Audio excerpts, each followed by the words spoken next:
like Benson, I'm a who that. I'm a who that. Long as I'm living, I'm a who that. Lose or winning, I'm a who that. Sports coma, yeah, this is where we do that. Where we do that, where we do that, where we do that, where we do that, where we do that. Boogie like Benson, I'm a who that. I'm a who that. Sports coma, this is where we do that. Where we do that. Welcome, welcome, welcome. Somebody please better help.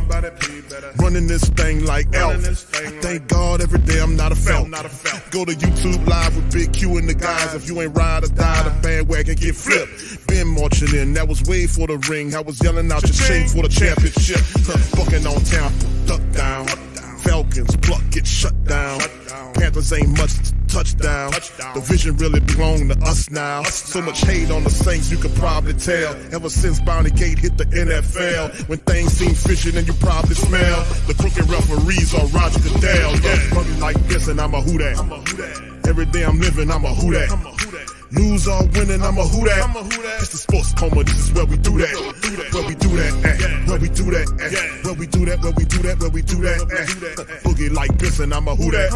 It's the sports coma, this is where we do that. You're listening to the Sports Coma with Big Q and the guys on the PRO Media Network.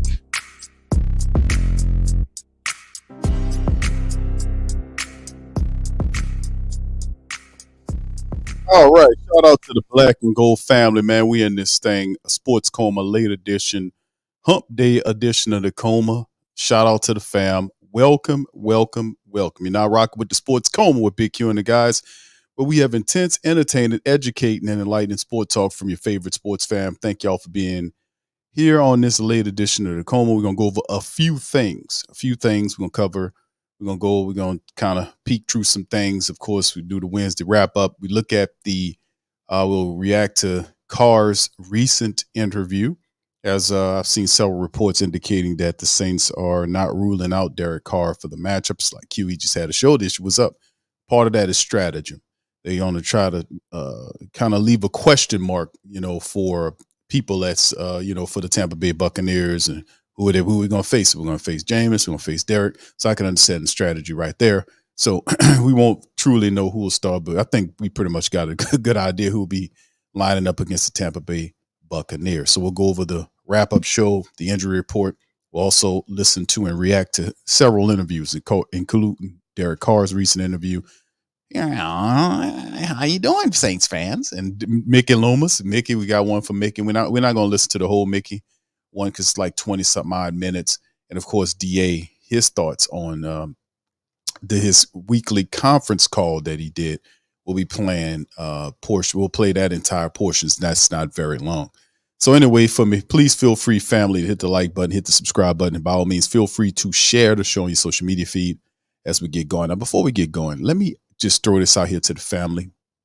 Listen, a lot of strange things happening right now in the world. A lot of strange things. I wanted to kind of put game on the family members. I'm going to discuss this on the newest show on Patreon, on Q with Big Q. A lot of strange happenings. We're in a very fantastic time. I'm going to caution everybody out there. We're in a very fantastic time. You're going to see things that you never seen before. You're going to hear things you never heard before. One of the things that's going on right now is the crisis. I'm going to call it a crisis, but it is the Mississippi River literally drying up. I mean, you can Google pictures of it. It's throughout the river. If you get pictures from Memphis, the Memphis area, you can see it. It's just a lot of stuff going on, stuff that you never thought you would ever see is happening. And those are telltale signs of coming. So I'm going to warn all my spiritual people out there to get on game. Get on game. Get on game. Get your stuff together. Get your peoples together. Get your spirit together. Get that connection tight. Just saying, man, you're going to need a lot of discernment because there's a lot of things that's going to be happening over the next couple of months that you're going to need that for. So I'm going to be speaking on that Patreon special. It'll be this weekend. It's going to be a very busy weekend for me, but I'm going to definitely drop some game on that. But anyway, shout out to the family. Let's get going in this episode of the show. Much love. Let's cover a few things right here. Saints Tampa Bay Buccaneers Wednesday wrap-up show. Shout out to Noonie, man. Noonie Jenkins. Our contributor, one of our Saints contributor, her and Niles Carpenter, they do a fantastic job. I just love our contributors, man. New Orleans Saints prepared to face off against the Tampa Bay Buccaneers in Week 4, and of course, the Saints injury report, as it seems, with some of the players to break down. You had Jordan Howden, the rookie, who was on the list with a finger issue. Of course, it's Wednesday. The first reports, he was DNP, didn't play. Derek Carr, of course, his right shoulder issue. He did not play. We knew that. We knew Cesar Ruiz was dealing with a concussion from the game. He was taken out. Cesar Ruiz was put in there. Paulson Adebo have his hamstring issue. He was DNP'd as well. Tight end Foster Monroe still dealing with an ankle issue, and Jimmy Graham, and along with tackle Ryan Ramczyk, all getting those two veterans getting the rest days, and Foster Monroe dealing with an ankle issue. So with stuff going on with the Saints offensive line, we're not certain that Cesar Ruiz will clear concussion protocol before the Tampa Bay Buccaneers game. It would be good to actually have him back. If he can't go, we know Andrews Pete will be the guy that steps in there. I know a lot of people are not really too excited about that, but Andrews Pete is a decent offensive lineman when he's healthy. Also, Foster Monroe, ankle issue, but we do have Jimmy Graham, Taysom Hill, and Juwan Johnson. Those guys seem to be doing okay. And, of course, we know about Ryan Ramczyk, and that's not just Ryan Ramczyk, it's the entire Saints offensive line, has struggled the first 3 weeks of the season. The Saints currently sitting up at 2-1, and we can kind of rectify things in the first month of the season by kind of opening up. And I've said this before, and I'll say it again once I get through the rest of the injury report. The Tampa Bay Buccaneers, Carlton Davis, one of their better cornerbacks, dealing with a toe issue. Jamel Dean is the other cornerback. He was DNP'd, neck and shoulder problems. Servosia Dennis is a hamstring. He was DNP'd. Kalaja Cansey was a guy we was looking at have a calf issue. He was DNP'd. So was Derek Pitts, the cornerback. Nose tackle Vita Vey was DNP'd as well. And linebacker Devin White was DNP'd with foot issues. So they're dealing with some issues. We'll see exactly what this look like when we move closer into the week. We get the Friday report. We'll see exactly what's going on with some of these players as well. Now, let me say this about the Saints loss, and then we'll kind of span ahead. Those type of losses, when you go up to a place that you were supposed to beat with a team that was missing 5 of its best players, and you are leading the team in the fourth quarter, and then the last 11 minutes of the game, you surrender 18 points to lose said game, have to put your tail between your legs, take a flight all the way back down to Louisiana, and hear from the family members for a whole week on how you imploded.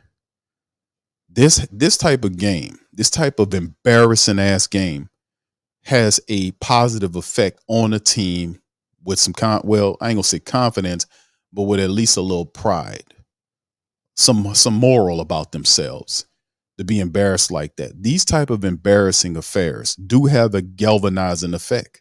They do, and they can. This could galvanize the Saints team to perform better. It could force guys who were not playing well to get on code with each other. It can form a even closer camaraderie, and of course bring up a higher level of accountability with the players as well as the assistant coaches and the coaches above them. It can galvanize teams. Now, what I'm saying is, what's really interesting about this upcoming game against the Bucs is that this is the 4th game of the regular season, fam. This is a month worth of NFL games. And usually by the 4th game, you should see them figure out what they want to do and take off. Now, this game should give them some attitude and get them focused on what they need to do. And it should give them an edge to take off against the Tampa Bay Buccaneers.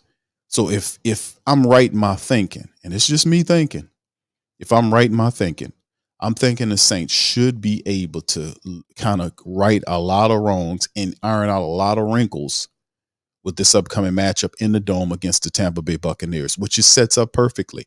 You get embarrassed on the road. You come back home for one game, because then after that, you got to leave for 2 more weeks to play teams you usually don't play, which is the New England Patriots and the Houston Texans.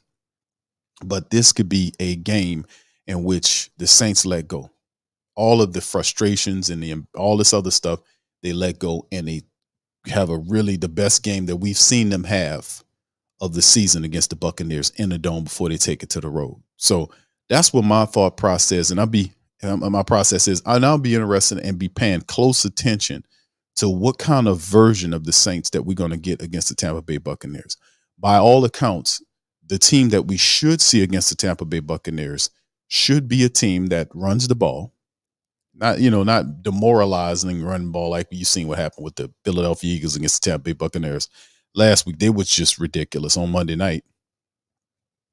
And with that being said, you're getting the team on a short week.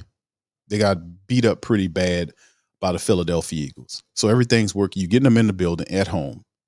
And you coming off an embarrassing loss, which should help you galvanize and really put the smack down on the Tampa Bay Buccaneers and right the wrongs of what happened this past week and the 2 previous weeks of poor play, which we can get past that because we understand that in the first 2-3 weeks of the season, you're going to see preschool regular season style football with a lot of errors, a lot of confusion because they don't know exactly what they want to do and how they want to do it. But a lot of this stuff needs to be cleaned up. We get AK-41 back. We get some stuff happening that's positive. But we need to see a more confident, stronger, disciplined Saint team that laid a smackdown on this Tampa Bay Buccaneers club. All right, anyway, let's keep it moving, fam. Let's go on to the next one, man. Let's hear from Dennis Allen. We're going to play this Dennis Allen video or conference of what he thought. And he usually do these like at least once a week, these conference calls that only usually last that long. Sean Payton used to do a lot of these. So y'all put one in the chat if y'all can hear Dennis on the conference call. Here we go.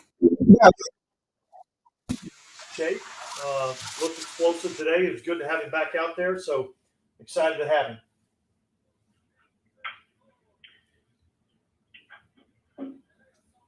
And was Derek able to participate in any? Derek did not participate today. He was out there.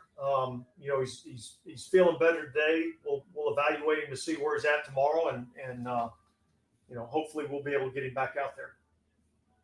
Dennis, do you guys know what the grade is on his AC sprain? Yeah, he's got a right shoulder AC sprain. That's really all I got for you. Does that mean he could potentially still play this week? You think getting back out there soon? Look, nothing has changed. We said we're going to evaluate him throughout the week and see where he's at. He didn't practice today. We'll see where we're at tomorrow with him, but I'm not ruling anything out.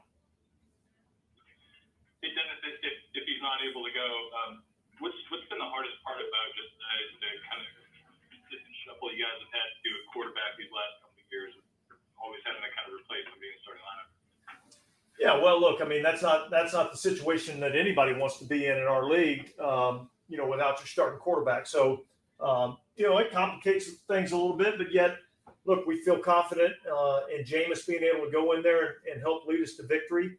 And so if he's called upon to do so, we'll go out and play well. He'll do a great job for us, and we're excited about it. This is, obviously something you guys have had to do every year since 19. So when you went through that first thing with has it been just an organizational principle to always have kind of a veteran starter who you can count on behind? Well, yeah, look, I mean, obviously that position is the most important position on the field. And so,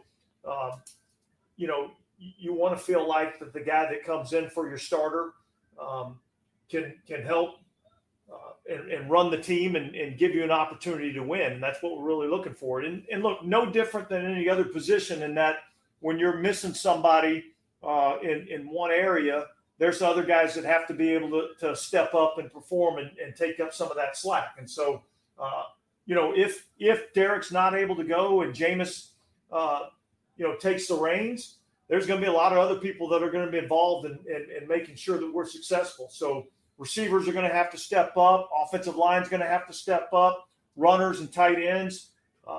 Defense is going to have to step up. So, it's a total team effort. Dennis, what's been kind of the main issue with not being able to get the run game going so far through 3 weeks? Well, look, I think we've got to do a better job of, creating space in the defense, setting a new line of scrimmage up front. I think that's where it all starts. Obviously in the run game and the passing game, most teams around this league, have a lot of success when they're able to control the line of scrimmage. And I think that's an area that we've got to, continue to work to improve on. And we've been hard at work at trying to make corrections and get better there. Yeah, not to harp on Derek, but is there a point in the week where you do want to have that kind of decision made, or are you comfortable going to the weekend to Sunday? Well, I think there's a point where we got to, kind of make a decision, but we're not at that point right now. It's a situation where you kind of let it play out throughout the week, and then come Sunday we'll have a good plan in place in terms of what we're going to do. Yeah, did something happen to Jordan Howden in the last game? Jordan Howden injured his finger last week in practice. He had an injured finger and played through it in the game. And so he's out right now. And we'll see where he's at as the week goes on. Was that something that had to get surgery after the game or something like that? Yeah, I'm not going to get into all the specifics. He's got a finger. I know you guys are doing your job and everything, but ultimately there's an injury report. He's got an injured finger, didn't practice today. We'll see where we go throughout the week. Dennis, I know in years past, I guess when Jameis was the starter, Taysom didn't have such the workload because he was the backup. Would you follow a similar plan, or would Taysom's workload remain the same if Jameis is the starter and he's the backup? Yeah, I don't think a whole lot's going to change. We'll obviously we got a plan in place, in terms of what we're going to do. I certainly don't want to, kind of give away our secrets in terms of what our plans are schematically and who's playing when and where and all those kinds of things. So obviously, guys, we'll have a plan in place regardless of who's playing at the quarterback position, and we'll be ready to go on Sunday. Dennis, what do you think of Yanum's performance filling in for Paulson? Look, I thought he performed really well. I think he had 4 or 5 pass breakups in the game. He challenged in coverage. I thought he filled in admirably in the absence of Paulson. And look, we watched him all throughout camp and felt confident in his ability to go in and play. And so it was good to see him step up and make some plays in that game. And is there any extra challenge when you're asking Alante to play in the slot when y'all are in sub, but then move outside when y'all are in base? Well, look, yeah, I mean, look, obviously, it calls for a little bit, extra learning in terms of what you have to do, but those guys have to prepare that way every week. I mean, that's always been, kind of the plan in that, Alante plays inside, but he also plays outside corner, and that's the way this league operates. And so, I think he's comfortable in that role. Dennis, what went into the decision to release Trequan Smith when he could have kept him on IR? Well, we actually couldn't have kept him on IR because he was actually healthy. So we had to make a decision, at that point in time. And I think we just made the decision that we would go ahead and release him and give him an opportunity to go potentially sign with somebody else. Hey, Dennis, I know you already said that Jameis would be Carr's backup, but was there any? Let me stop it right there, man. And you heard him address the Trequan Smith situation where for family members don't know this, the Saints did release Trequan Smith. We covered it, and of course, this is the latest stuff right here. And of course, this is what's going to happen. He's going to run to his homeboy. Report ex-Saints wide receiver Trequan Smith to visit Peyton's Broncos. And of course, that's how it goes. Trequan Smith released by the Saints on Tuesday.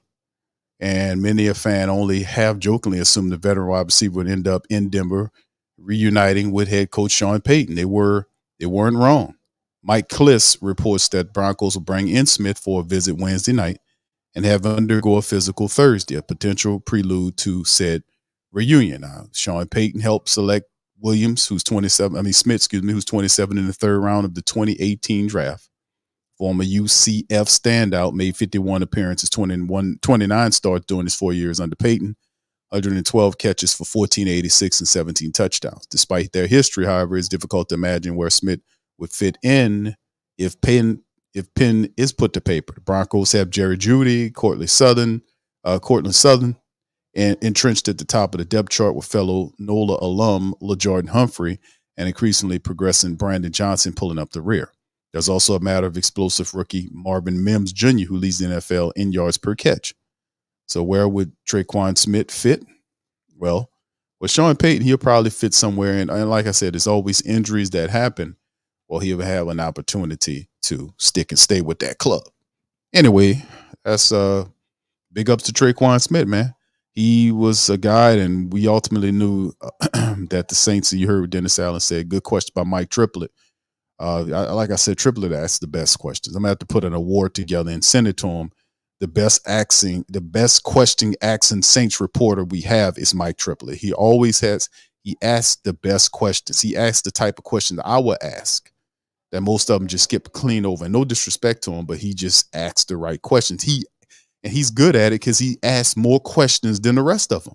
If you listen to a lot of these things, I hear him all the time, sometimes 2 or 3 times more than you hear the rest of the reporters. So he's good at what he does. But anyway, let's get back to the report and finish up on what Dennis Allen saying. Thoughts of possibly moving to Taysom just with his mobility and offensive line struggling? No, that wasn't a consideration. To follow up on Trequan, does that also speak to the comfortability you have with some of the receivers in the building? Yeah, look, we feel good about the guys that we have. Obviously, our top 3 have played, really well for us. We feel good about Kirkwood. I feel like that's a good room. We've got a couple of good young receivers that we like. We felt like that was the move to make in the best interest of our football team.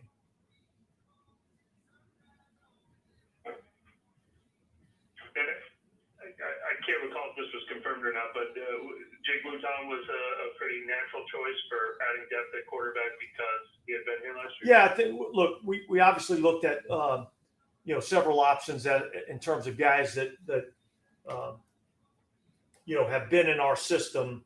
Obviously because that person's going to have to get up to speed pretty quickly. So Jake was a guy that we liked him when he was here last year. And felt comfortable that he could come in and fill that role.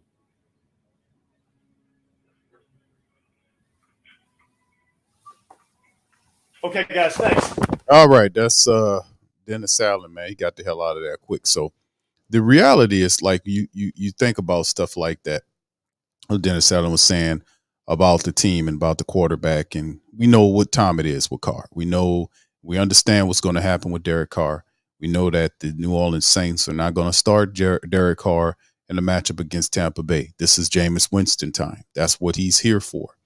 That's why we didn't trade him when Aaron Rodgers went down after 4 snaps in the opening of the first week of NFL action. This happens in the NFL because it's a physical game. But in terms of what's the time frame, on the AC joint sprain, we talked about it on TSC Patreon Live on Tuesday. We talked about it. We covered it. Allow me to share this with you, fam. This is straight from WebMD about this sprain. Now, a lot of you guys educated yourself on AC joint sprain and what causes it, ligaments and tendons involved. And I'm not going to bore you with all this medical stuff, but I know one of the thing is AC joint, connects to the shoulder blade. We know all that kind of stuff, and the components, the ligaments, the tendons, and the cartilage and the ligaments. And what happens? The sprain causes damage to the ligaments that the AC joint, and help keep it in place. Damage to the ligaments can destabilize the joint and cause pain or limit the movement. AC joint sprains may also impact surrounding connections with muscles. So we talked about that, and this is a very, I ain't gonna say it's a rare. Well, it is kind of rare outside of a high contact sport like hockey or football. They get a lot of these things. Like it says right here, the percentage of football players, this injury happens in football players 40% of the time. That's very high. And the causes are hard hit. We know what time it is. Derek Carr is holding the ball. Guy just slams him down on the ground. And thank goodness it was just grass.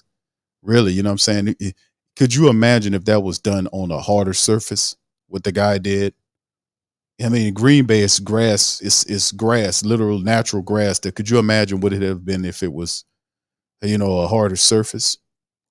But anyway, AC joint sprains classified by grading systems: type 1s, 2, 3s, so on and so forth.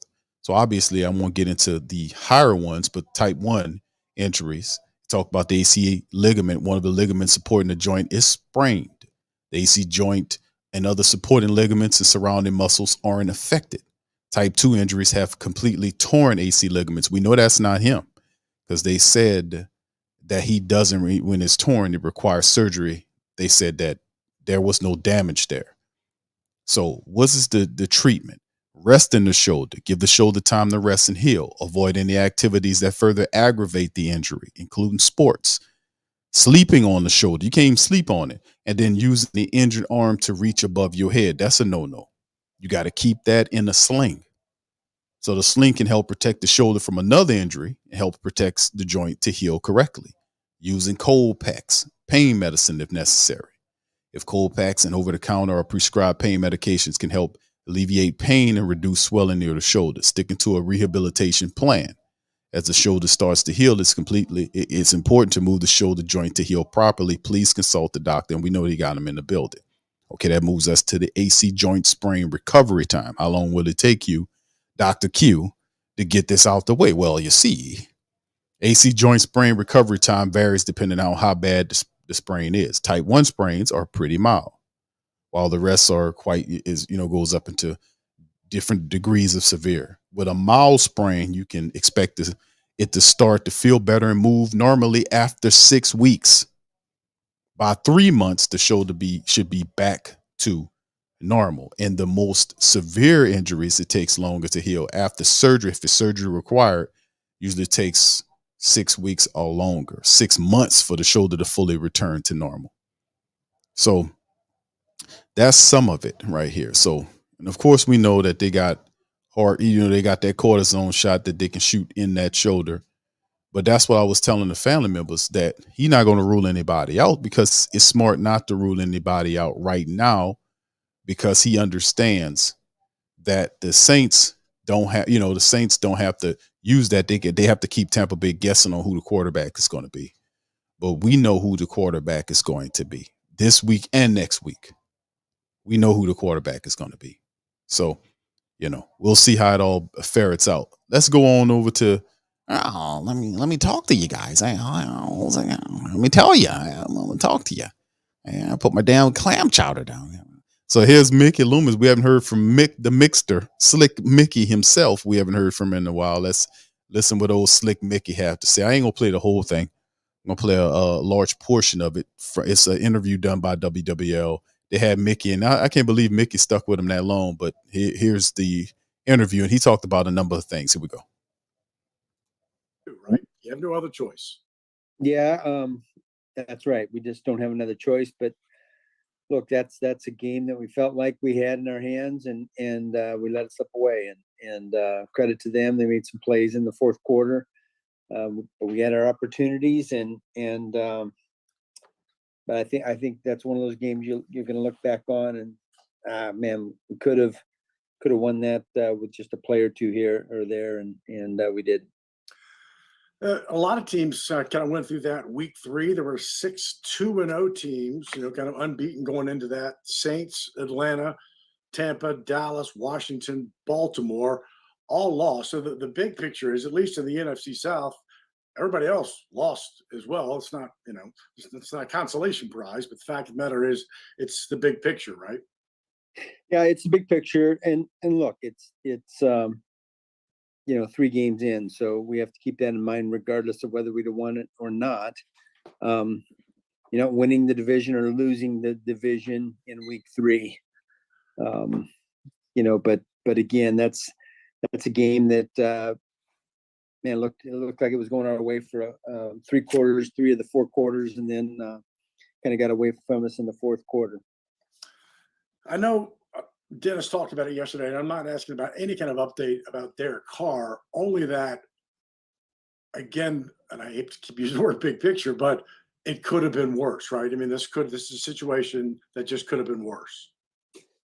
Yeah, look, he got hit pretty hard, slammed on the turf pretty hard, and yeah, sometimes that's how shoulder injuries occur, and I guess you could say we were fortunate that it wasn't worse, but unfortunate that it wasn't better too. So it is what it is. We'll deal with it on a day-to-day basis and go from there. Chris Olave, wow, first off, stunning rookie year and picks it right back up. He's sixth in the NFL as far as yards, 302, averaging 100 plus a game, 22 receptions. He's seventh in the NFL as far as 20 plus, so chunk plays, and they don't have a category for it, but if in the unbelievable one-handed catches, he's up there as well. What an impressive start for this second year. Yeah, he's taken the kind of leap from year one to year two that you hope for and you expect, and I think I was most encouraged by the dedication that he had in this offseason to improve in some areas that were identified off of last season, and last season was pretty darn good for him. So there's a young man that takes his craft pretty seriously, and has a desire to get better, and the action to go with it. Was one of those improvement areas yak yards after catch? Because I know Dennis talked about that, and he did enormously well in week one. Was that one of those areas that it's kind of the next progression for him? Yeah, I think that's one of the things, and part of that is just getting your body and your physique stronger, put a little weight on, a little good weight on, just things like that, understanding the game a little better, understanding the situations and the times that, you strain for extra yards and the times that you're a little more cautious. Got number 41 back in the building yesterday. That must be nice. Yeah, it certainly is. Certainly is. Alvin's such a good player, such a positive influence on our team, and just a weapon that's unique to our league, and it's good to have him back, and it'll be good to have him back on Sunday. Is there any? I know that he wasn't allowed at the camp, but is it like there's no contact, right? So you guys hadn't really seen or talked to him in a few weeks, right? No, the actual rules are that once half of the suspension is passed, he can actually come into the building and be in a few things. He can't be on the field, he can't practice, but there's some other things that he can do to get himself ready for the upcoming weeks when he is active. Hard to really put any kind of statistic to it, but he is so impactful for not just your running game, but your passing game. So to get him back, it means a lot in both of those areas. Yeah, it does. But I would say that I thought Tony Jones and Jamal Williams before him and Kendre have all done a nice job in filling in. Rashid Shaheed, wow. I mean, this young man, obviously the first time he touches the football last year, week 6, 44-yard touchdown. Second time he touches it is a 53-yard reception, and then the 76-yard punt return. That's the third longest in franchise history. Just one of those kind of special kind of cats that has just a unique ability. You just want to try to get him in space as much as possible. Yeah, look, he's very explosive. We've seen a number of plays that he's made on offense, and it was good to see him get a punt return and get a crease. And look, once he hits that crease, he's going to be hard to catch, and hopefully we can get a few more of those this season. That was, Sunday, at least from our vantage point, by the time he'd almost gotten to the Green Bay 40, you could see it was over. They had bad angles, and there was really just nobody there. That's a rare one when you've got maybe 60 yards ahead of you, and you kind of know what's going to happen. Yeah, look, it was well blocked. The design was good for the return, and everything happened according to plan, and obviously Rashid did a great job of hitting the crease and getting in open space and making the most of it. Dennis Allen talked yesterday about the the pressure that was on kind of the defensive secondary in that second half and really the fourth quarter. I mean, 13 passes defensed. Alontae Taylor, 5 PDs. Isaac Yadam, 4 PDs. But man, you could just feel you talk about being a defensive back on an island. Man, Taylor and Yadam that must be what it felt like because they were just going after him so much. Yeah, look, I don't know how many targets each of those guys had, but they had a lot. And look, that's the circumstance and the situation in the game is they're behind by 17. They had to throw it a lot. And it was good to see, even a number of the catches that they made were contested throws. And it was good to see our guys get their hands on some balls. We've done that in the prior 2 games as well. I think Lattimore had a game where he had multiple passes defensed and where he's getting his hands on some balls. And, we'd like to turn some of those into interceptions, but I thought that was good play by both of those guys. This team has, and let me add that to it. What's interesting is we talked about the Isaac Yiadom situation. Isaac Yiadom needs to stop face guarding as much. It's ridiculous. I'm sitting up here watching Isaac Yiadom face guarding the guy. He's doing too much of that. Turn your head around and locate the ball, bro. That's how we get them interceptions up. He ain't going to be able to catch him if he can't see him, bro. So, I mean, if you look at the film, study the technique, because I like Yiadom. The young cornerback still got a lot to learn. Alontae Taylor was picked on a lot. He was picked on a lot, and he was able to come through it. So, and a lot of people anticipating Alontae to have some struggles because it's a sophomore year, and usually that happens. But Alontae Taylor, man, was fantastic. We know Isaac Yiadom gave up the touchdown in the Green Bay game because it was face guarding the guy, and the ball was thrown. It's just a part of the game, and they were tired. But nobody cares about that. All that people care about is if you got to get the dub, man. That's what it comes down to. So they're not going to sit here, and the defense is not going to say, well, we stunk because our offense stunk. They're going to all take the onus for the L together like a team's supposed to. So let's finish up with Mickey. Very resilient. Certainly the Tampa loss last year was tough. I don't want to say similar, but just tough in the way it happened in the fourth quarter. But yet you bounce right back. You beat Atlanta, Cleveland, Philly, both of those games on the road. So you've kind of, there's some history there that this is just, it's 1-17.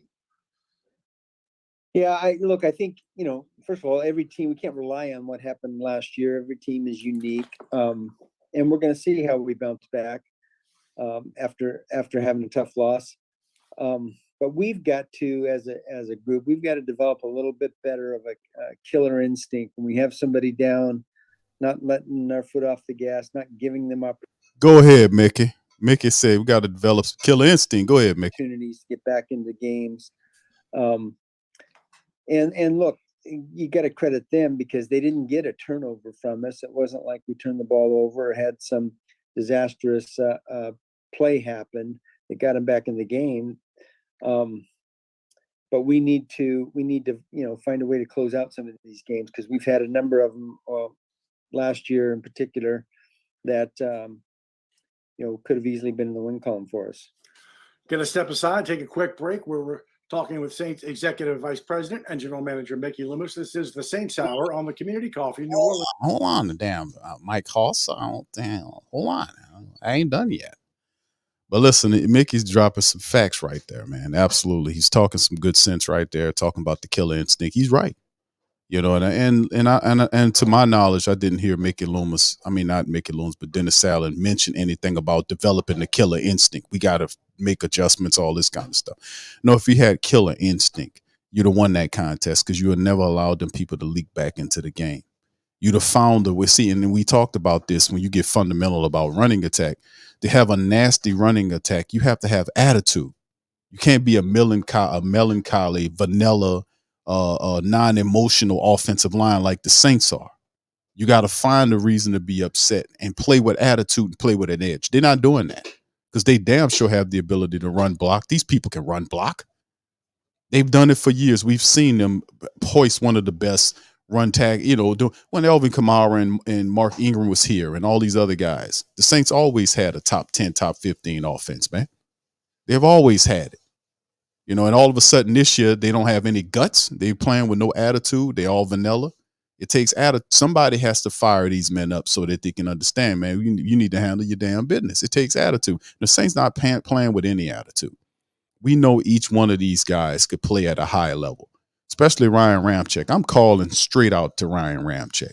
Ramczyk's the best offensive lineman we have, and he's playing like the third best offensive line, or probably the fourth best. I mean, he stinks out there many times. He's getting pushed around. It was a play where Rashawn Gary beat him twice on the same play. He beat him getting around him on the play, and then Jameis slid up into the pocket, or Carr, I forgot who the hell it was. It probably was Carr. Carr slid up into the pocket, or I don't know who the hell it was. Slid up into the pocket, and then he still missed another block to get the guy before he grabbed him and wrestled him to the ground. So I'm like, this has to stop. Somebody has to pinpoint, call these guys out, and force them to do the damn job. Shouldn't have to force you to do nothing. We ain't forcing you to cash the check. We have to fuss at you to, Ryan, are you going to cash that check? Nah, I think I'm gonna hold on for it for another year or two. Are you sure? Are you sure you don't want to cash the check? You don't have to worry about them cashing the check. You don't have to worry about them spending the money. But I got to implore you to run block, something you're supposed to do naturally as an offensive lineman in the NFL. That's how you get in the league. Most of them are not good pass blockers, but they are good run blockers. Most of them, that's the base foundation for an offensive lineman to be a good run blocker. But you got to play with attitude, man. And a part of that, like Mickey says, killer instinct. The Saints are lacking that from an offensive line perspective. The defense is flying around the field making plays. Special teams kicking field goals in many cases the first two games to help you out. And the offense is up and down, and I'm very disappointed in the offense, especially in the Green Bay Packers game, because you tell me with all the money spent on the Saints offense, the best we could do is one offensive touchdown. We can't do two. We can't average at least 14 points in the game. If we'd have done that, we'd have beat the damn team. We nothing to worry about it. But Green Bay did a good job stepping in that thing. They had the killer instinct. If anybody had it, they had it. They came back and won the damn game, so credit to them. So Mickey's pinpointing. Saints Radio Network. Welcome back to the Saints Hour. Mike Hoss, along with Saints Executive Vice President and General Manager Mickey Loomis. And good to be home on Sunday. It's a tough schedule. 4 of your first 6 on the road. NFC South. Tampa, who played on a short week, just like you just played on a short week. They were home and now on the road. This is an important one Sunday, and it'd be good to get that home crowd, the Houdats, back into it. It's been a couple of weeks since you've been away. Yeah, and I thought in week 1 the home crowd was fantastic.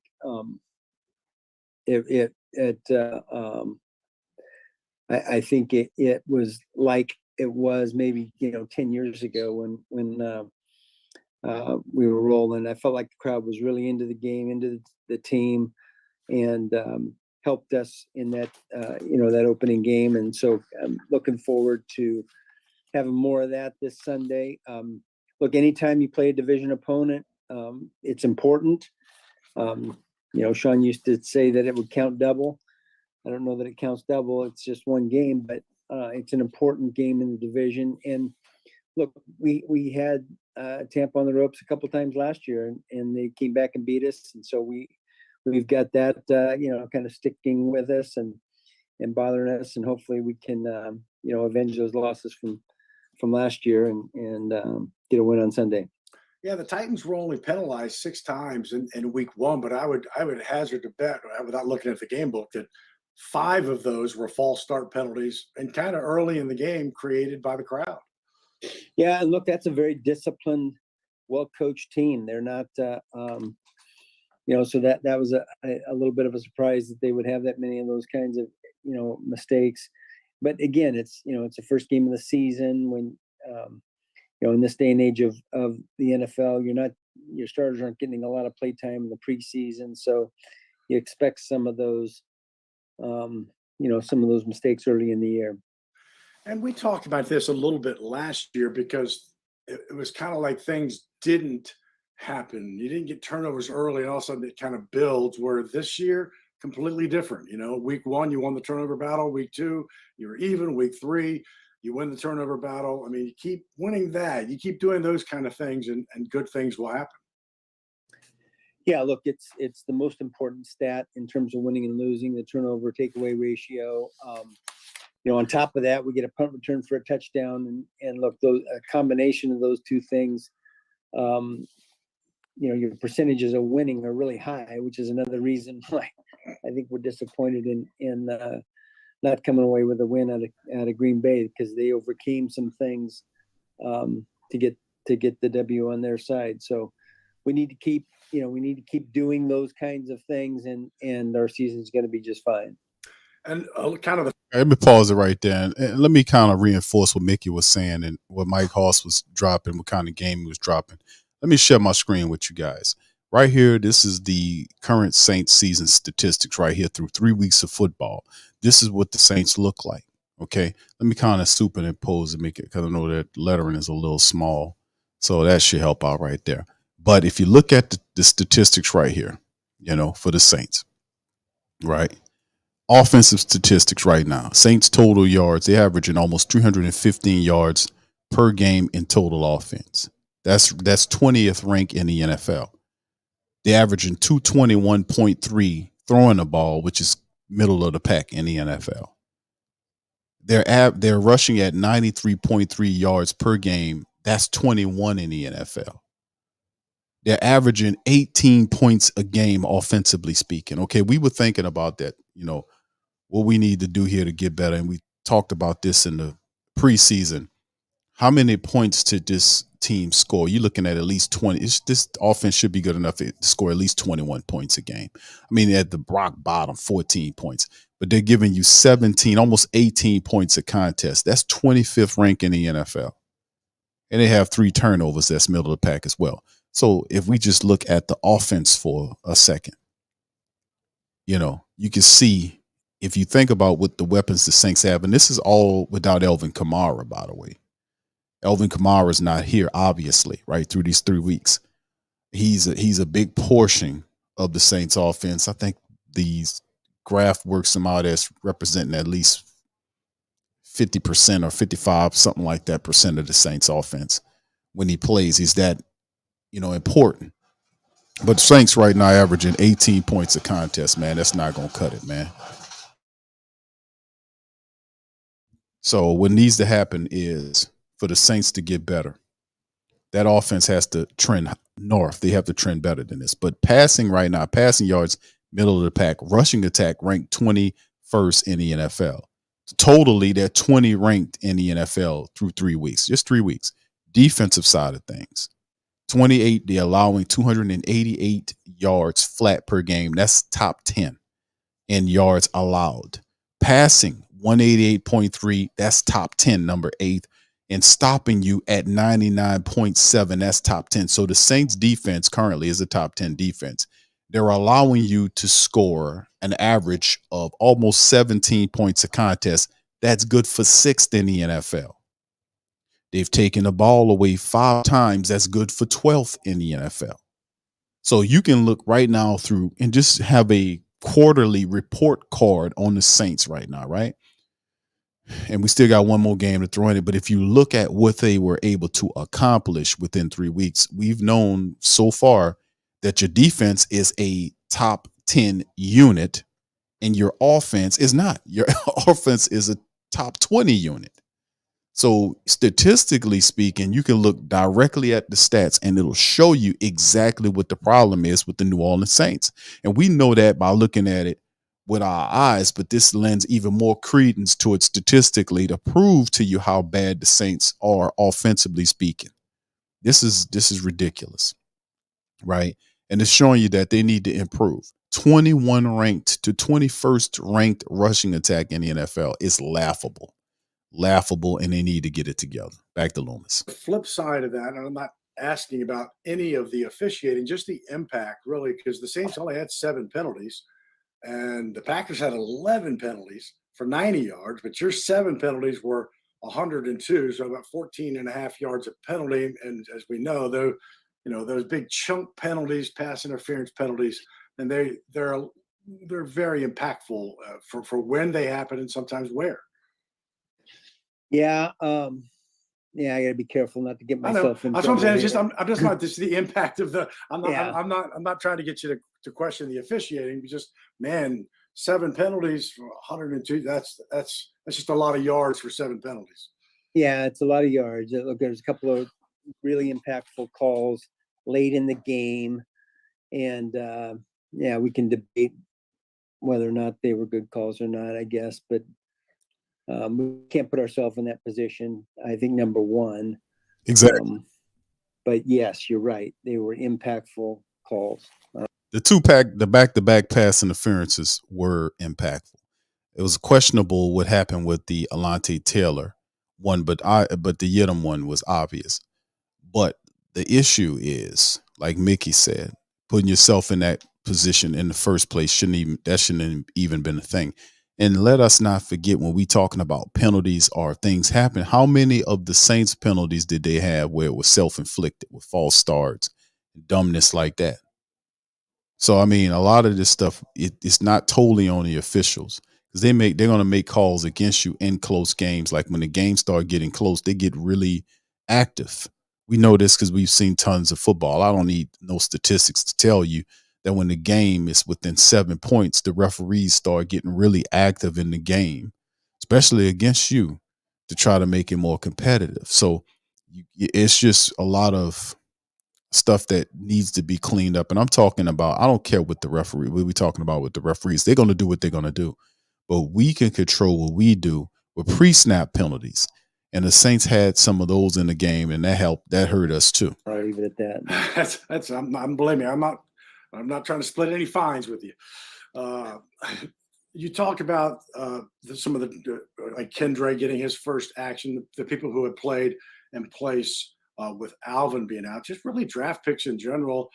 Kendra gets his first action. And I want to talk about defensively. Isaiah Foskey, he played 23 defensive snaps the last 2 games. He played 11 snaps against the Packers and had 4 tackles. It feels like he's starting to kind of, just feel more comfortable out there and making big plays. Yeah, I think Isaiah, he only played 11 snaps. He had 4 tackles. That's a lot. That's a really good ratio of production. Right. And I think, look, when you perform like that, you get the confidence of the coaching staff, and that warrants more playtime. And but I think the draft picks in general, Brian Breesy, I thought had some really nice plays in this game. You mentioned Kendra Miller. I think, early on you could see it was a little rusty, but as the game, went on, he kind of found his rhythm. And so, those guys are going to have an impact on our team this season. You mentioned Brzee. To me, he, we've seen the move with the spin, and he had a pass defense against the Packers. To me, it was that fumble with Carolina where you saw a speed that you don't typically see with a defensive tackle. He's got like next level speed, it looks like. Yeah, he's very athletic. He's probably as good an athlete as we've had at the position since I've been here. But he's a rookie, and there's a lot that's new to him, and but he's taking to coaching well, and I think we'll see improvement as the season goes on. We also had Jordan Henry got the start in place of Marcus May, and I thought he performed pretty well for his first outing. And so, it's nice to have a rookie class making an impact and contributing to your team in their first year, because I typically don't expect that, but it's nice to have. Did you watch Tampa Philly? Like, how do you do that for an opposing, since it's your next opponent? I don't know what you get out of TV a little bit, or you just wait for them to break it into clips. I mean, what did you do? Yeah, look, I watched the game last night. I kind of toggled back and forth between the 2 games, because the Rams are an NFC opponent of ours down the road. So look, you're always interested in what the other teams in the league are doing. It's up to the coaches to analyze exactly the schemes and the things that are happening. But, we watch more, the individuals and pay particular attention if a player gets injured and what the likelihood of him playing the next week is going to be. And so, yeah, we definitely watched it. I think all of us watched it. Yeah, I figured. So I just didn't know kind of how you answered the question, because you might watch it differently than Dennis will watch it, as he's looking at formations and, you're just looking at different things. So Yeah, just curious. Got to step aside, take one more quick break, and we're back with Saints Executive Vice President and General Manager Mickey Loomis. This is the Saints Hour. All right, and what's interesting about this whole thing, man, with Mickey is giving a lot of good game, and I've said this at the start of the broadcast, is that the Green Bay Packer loss was so humiliating that, and like I said, we have a lot of good players on this team. They just need one of those moments, one of those season moments that galvanize the team and put everybody on code and forces everybody to move forward. One of those situations, an embarrassing situation that either brings you up where you belong or you will sink further. So it's a good test early on of what this team can deal with. And listen, despite the Madden simulation that happened tonight, I had to cut it off because it was ridiculous.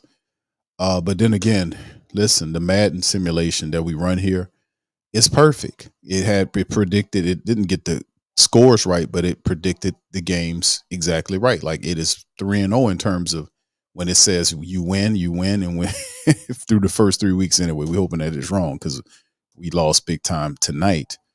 But besides that, this is the thing. The Tampa Bay Buccaneers game is the perfect game for the Saints to turn it up because it's the fourth game of the year. That's when a lot of stuff start twisting and turning for you. A lot of familiarity in this, and you get more comfortability in the scheme. You start seeing things that they like. You needed a spark. You needed a spark or something that can galvanize and unite the team. You got that with that humiliating loss to the Green Bay Packers.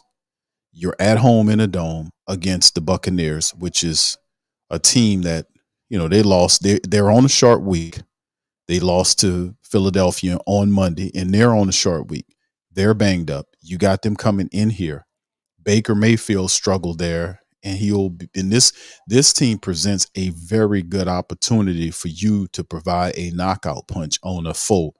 After having a humiliating game, you then respond with a blowout game, the best game of the year, showing off your weapons, showing everything off, and the Saints dominate. They win by at least 2 touchdowns in the game before they hit the road against the New England Patriots and the Houston Texans. That last game was the spark you would hope. So we'll see how they respond to this loss with Green Bay against the Tampa Bay Buccaneers. It'll be an early testament of how what this team is made of. So let's finish with this interview. I might as well go ahead and finish up the whole thing, man. We got a few minutes left. Here go make it. Year, almost all these guys with the same teams.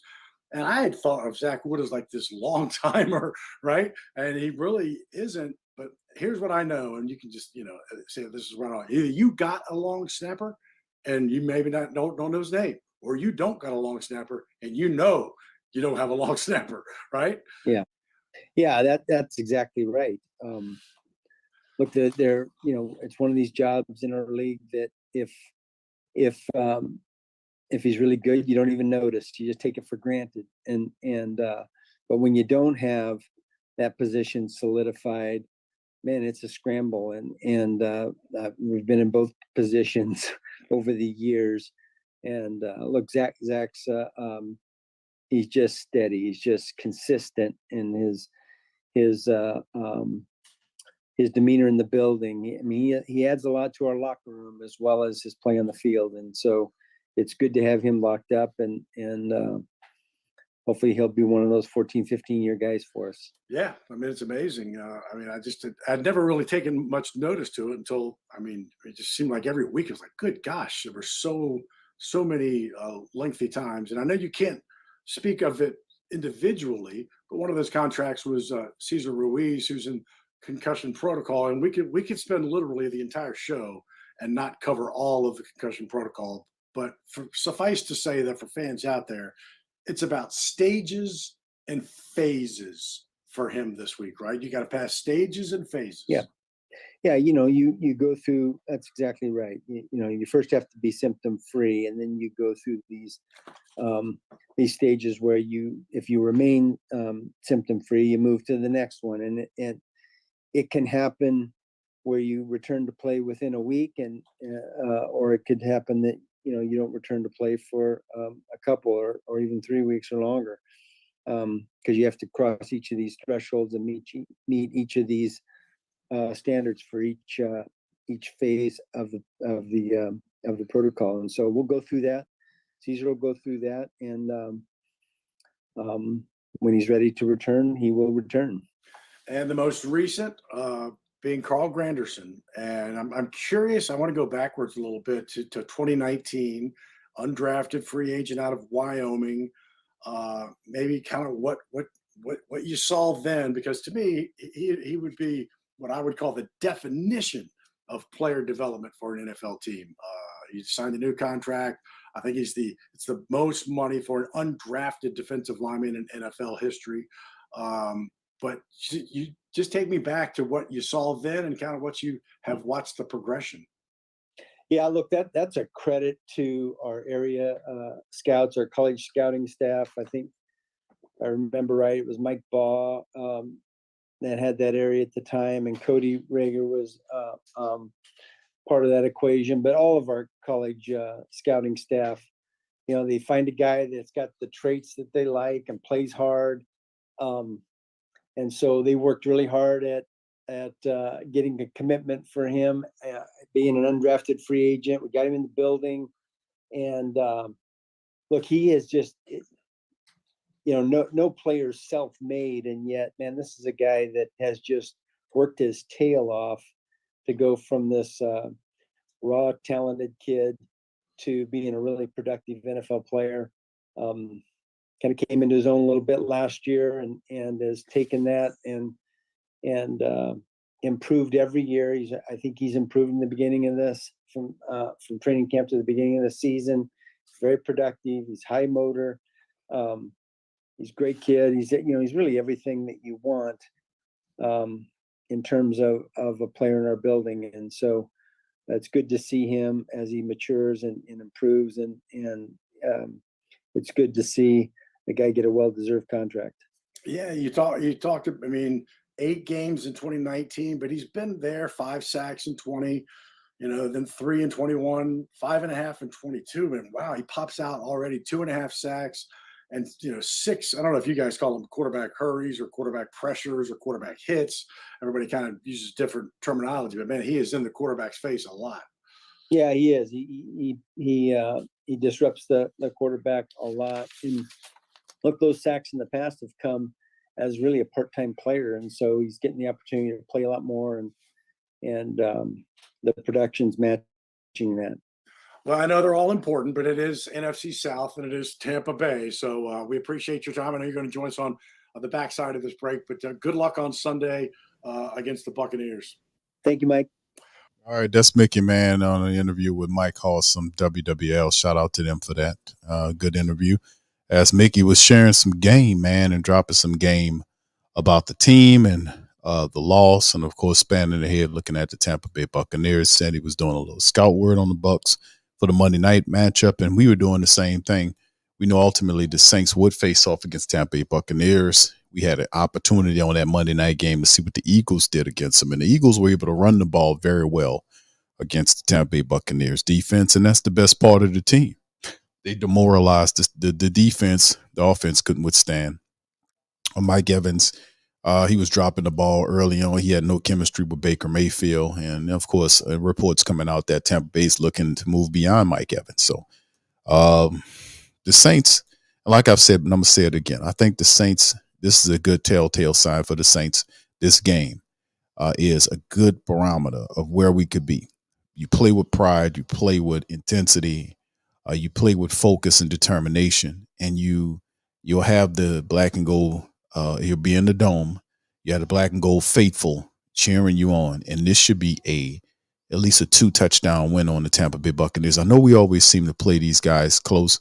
I'm not disparaging them, but after what happened with the Saints, they should come out with focus and clarity and make things happen. Every week the first 3 weeks, it just seemed like the Saints just couldn't get on the same page with the rushing attack, which is stuff we know that the Saints could do, historically speaking, just in the near future. They're always known as a solid running team, not so much this year as the offense. And it's just concerning because though we talk about the offensive line, but if you break down the film and look at it, they are losing individual matchups all the time. And it's not like a solid unit, like they'll come out and they'll each dominate each one of their individual matchups, and that'll open up things for the running attack happens. One guy will win his matchup, the guy next to him will lose his matchup. The two left guards will win, the center loses. And it's like it's a hodgepodge. Like you'll see the left guard, left tackle handle their business, and then the right guard loses his matchup. The right tackle blows him, loses his matchup. So it's just like, we have to, and like with most lines with struggle, they'll either have a struggle on the left side or the right side.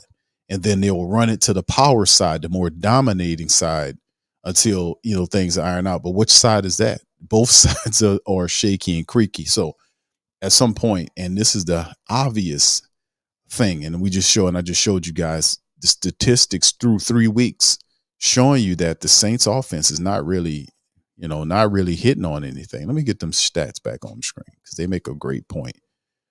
If you look at it, here's the offense right over here. Saints offense, total yards, 315. That's good for 20th in the NFL. Passing is 15th with 221.3, 15. That's middle of the pack in the NFL. Your passing attack is middle of the pack. Your rushing attack is 21st in the NFL of 32 teams? You averaging 18 points a game. That's good for 25th in the NFL. And you have 3 turnovers on offense. So it's all of those numbers. Look at those ranking numbers, family. Look at this. All this is ridiculous. 20th in total yards, 15, 21, 25, and 14. And then contrast that based on your defense. Defense, total yards, 9. Passing, the secondary line, 188.3, good for 8th in the NFL. Stopping you at 99.7, running the ball, good for 10th. Points allowed, less than 17 points a game, good for 6th in the NFL. And they took the ball away 5 times, that's good for 12th. So you can see exactly what the problem is statistically, as well as looking at them with the eyeball tests. This must change, man. They got to carry their own damn water. Enough is enough, man. The defense been carrying the Saints team around on its backs for the last couple of years, and enough is enough. A lot of resources have been sent to that side of the ball, and need to step up. And I know Derek Carr might not be with us I know he won't be here for this game and possibly the next game, but we have a guy that knows the offense better than Derek Carr named Jameis Winston. He's been here for 3 years. And Jameis Winston has to make that happen. He has to be him, and Carmichael and the offensive brass have to work together to galvanize this offense and move it forward. And a big part of helping out the quarterbacks, so we don't over rely on the quarterbacks, is the running attack. We have to run the ball better than what you see on the statistic. We averaging running the ball 93.3 yards a game, which is good for 21st in the NFL. That has to change. That's got to change, man. All right, so anyway, with that being said, fam, we're going to get ready to get on now. I'm going to let y'all go ahead and get y'all some rest. Shout out to you. Shout out to my brother Slim. They keep showing. Yes. Yeah, bro. I got it on tap, bro. And that's a part of the game, bro. Marlon Mall says, Q, I don't trust our O-line against the Bucs. Bro, Green Bay, and shout out to Mike Wally, who did the preview stream for the Saints and the Packers matchup. He spoke about the eight first-round draft picks that the Steelers had. But still in all, the Steelers, he spoke about, the youth being an issue. But I was constantly warning people that Green Bay has a very good coach, and they have some talented players. They're just young. They were missing a lot of key people that would have hurt you bad. Aaron Jones is a quality back. I think the Saints would have been able to do something with him. Christian Watson, that big wide receiver they got, big physical wide receiver. You imagine him and Romeo Doubs playing off of each other. That would have been ridiculous. And they had two of their best offensive linemen that were missing. The Saints had 1 sack in the game. Couldn't get pressure. We did the preview or the recap, actually, of the Packers and the Saints matchup on Patreon. And I was showing how clean the pocket was in many cases for Jordan Love, to the point where pressure didn't even affect them, even if they even were to start getting into him, getting at him later in the game. He already had a rhythm with his wide receivers. He was making rhythm throws out there, getting the ball up the field. And when you seen that happen, it was over with. They allowed him to get in the rhythm. The Saints defense did not get to him. They didn't have a sack on Jordan Love, except for, and I'm saying the defensive line. I know Alante had a sack. They sent Alante Taylor in there and they finally got 1 sack. But I'm talking about Cam. I'm talking about Carl. I'm talking about the rest of those guys. They didn't register 1 sack there. So, that can't happen. Now we got a physical Tampa Bay defense that'll be coming at you, and that's the best part of the team. Now we'll see where some of these guys are, because some of their best players are banged up.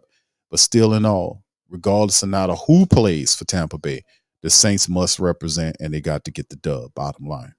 All right. All right. Shout out to Barbara. Good to see you in here, Queen. Iceman says, I don't expect nothing more than 19 points from this offense. 19, they're averaging 17.7 or whatever the hell it is, man. That's so many resources for 17 points a game. It's just so disheartening. All right, Ramsey, shout out to you, man. I know y'all requesting, I might as well go ahead on and play it, right? Let me see if I hit the right button on it.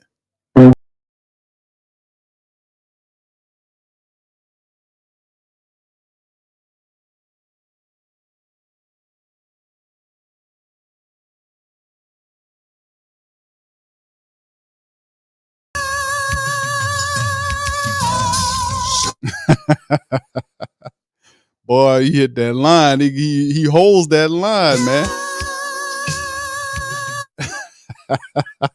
Shout out to y'all, man. Yeah, we got to do it, man. They got to represent, man. Duke says the Eagles ran the ball all over the Bucs defense. We need to commit to run. The Eagles gave us the blueprint to Sunday's game in the Dome. Exactly, Duke. Thank you, man. Appreciate you. Brother Eric says, I'm rolling to Colorado Springs. Don't get any rest until I get there in about 4 hours. Be careful on that road, Brother Eric. Barbara says, but do you see Carr's 3 and out after the field goal? Did you see? Oh, okay, she talked to the Iceman. All right, there you go. Boy, he holds that. He hold that cord, don't he, man?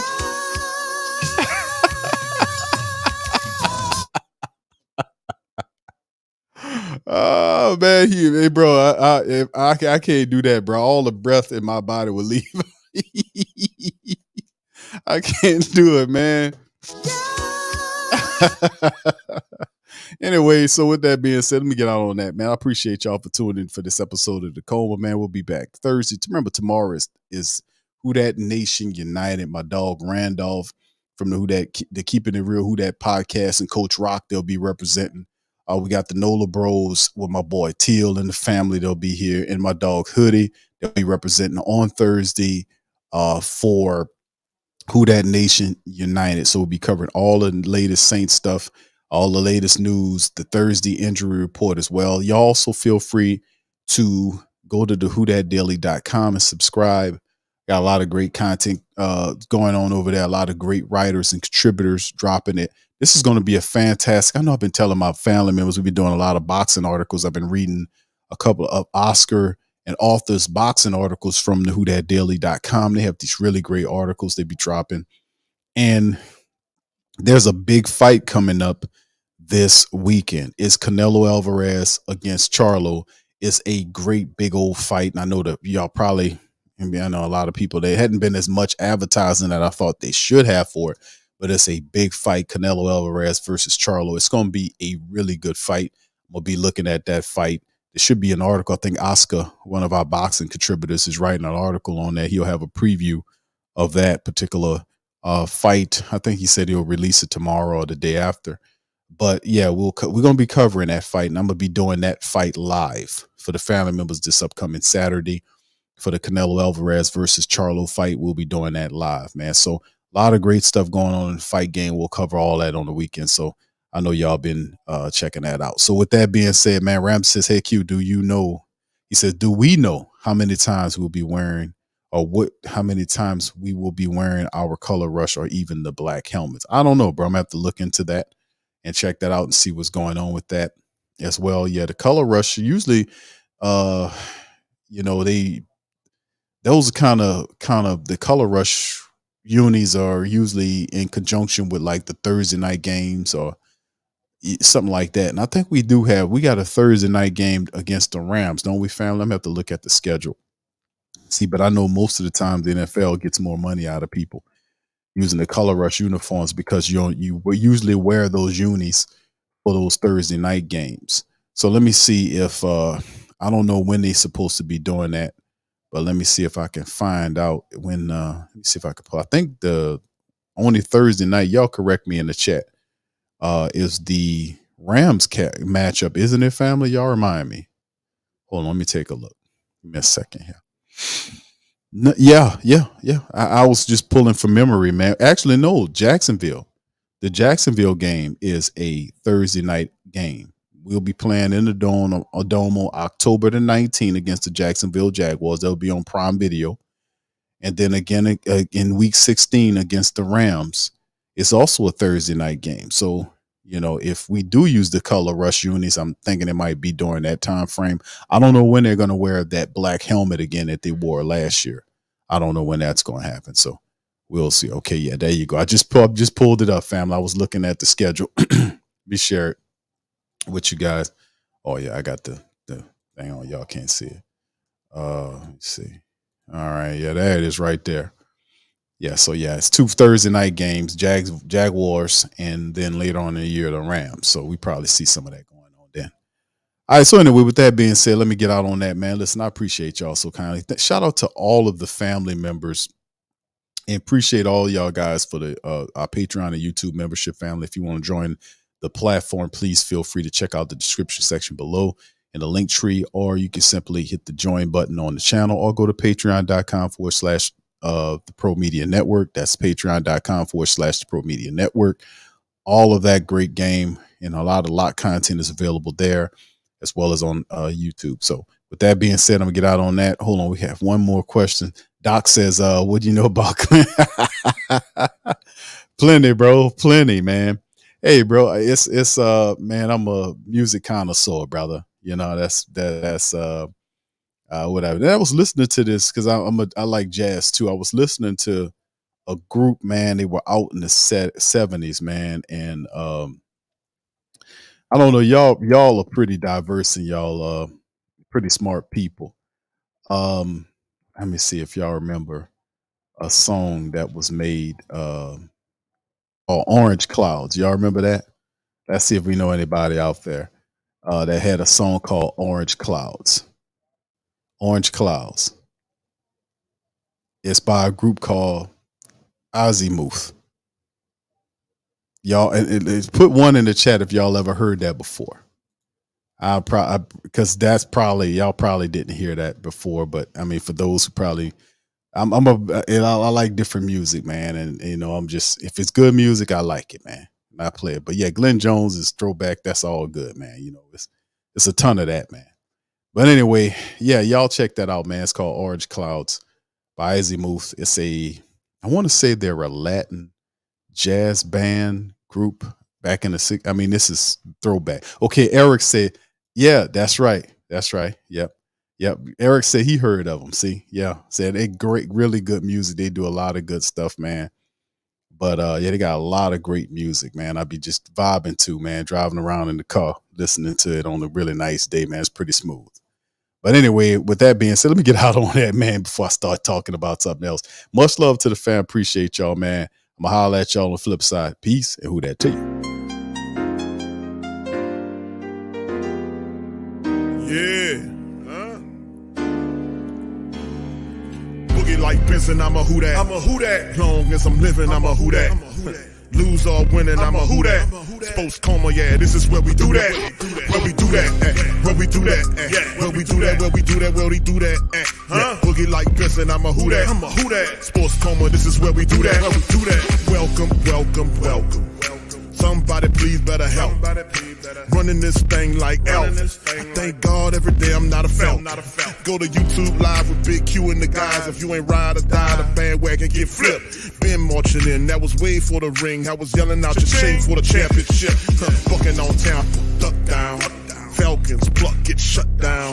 Panthers ain't much touchdown. The vision really belong to us now. So much hate on the Saints, you could probably tell. Ever since Bounty Gate hit the NFL, when things seem fishy and you probably smell the crooked referees or Roger Goodell. Probably like this and I'm a who that. Every day I'm living, I'm a who that. Lose or winning, I'm a who that. It's the sports coma, this is where we do that. Where we do that at. Where we do that at. Where we do that, where we do that, where we do that at. Boogie like this and I'm a who that. It's the sports coma, this is where we do that. You're listening to the Sports Coma with Big Q and the guys on the PRO Media Network.